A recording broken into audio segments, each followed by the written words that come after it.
అమ్మల గన్నయమ్మ ముగురమ్మల మూల కుటమ్మ చాల పెట్టమ్మ సురారులమ్మ గడుపారటి వచ్చినయమ్మ తన్నులో నమ్మిన వెలుగుటమ్మల మనముల ఉండెడియమ్మ పుట్ల మాయమ్మ కృపాపేక్షిత మహాత్మ కవిత్వ పటత్వ సంపదలు శ్రీ విశ్వావసునామ సంవత్సర ఆషాఢ బోనాల మహోత్సవ కార్యక్రమం శ్రీ మైసమ్మ దుర్గా దేవాలయం ఆర్టీసీ కాలనీ జయలక్ష్మి గార్డెన్స్ ఇక్కడ అమ్మవారి బోనాల మహోత్సవం ఉదయం నుంచి చక్కగా అభిషేకము విశేష అర్చనలు ఆరాధనలతో కార్యక్రమం ప్రారంభం కావడం జరిగింది.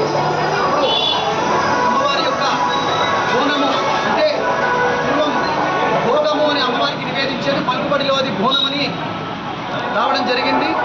భక్తులు జానపదులు అనేక మంది అమ్మవారికి వారి యొక్క కోరికలను నివేదించుకోవడానికి ఈ యొక్క బోనాన్ని సమర్పించి అమ్మవారికి వారి యొక్క క్షేమాన్ని భద్రాన్ని ఇవ్వమని ప్రార్థన చేస్తూ అమ్మవారిని వేడుకోవడం జరుగుతుంది. చల్లని తల్లి వారిని కాపాడుతూ దేశాన్ని సుభిక్షంగా సస్యశ్యామలుగా ఉంచుతూ బోనాల మహోత్సవాలతో భక్తుల యొక్క పాపాలను తొలగిస్తూ జగన్మాత అందరినీ కటాక్షిస్తున్నది. శ్రీ మైసమ్మ దుర్గాదేవిగా అమ్మవారు ఈశ్వరనామ సంవత్సరం శ్రావణ మాసంలో చక్కని ప్రతిష్టా కార్యక్రమం జరిగింది. అంతకుముందు అమ్మవారు ఘట్ట మైసమ్మ రూపంలో ఇక్కడ ప్రకాశిస్తూ ఉండేది.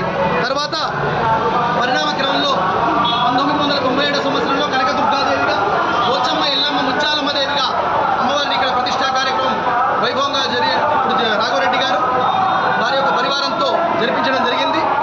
అప్పటి నుంచి అమ్మవారికి చక్కని ఆరాధనలు అర్చనలన్నీ వారి యొక్క పర్యవేక్షణలో వారి యొక్క సేవలో వైదికంగా చక్కగా జరుగుతున్నాయి. జై శ్రీరామ్, హర హర మహాదేవ. మైసమ్మ దుర్గా మహారాజ్ఞికి జై.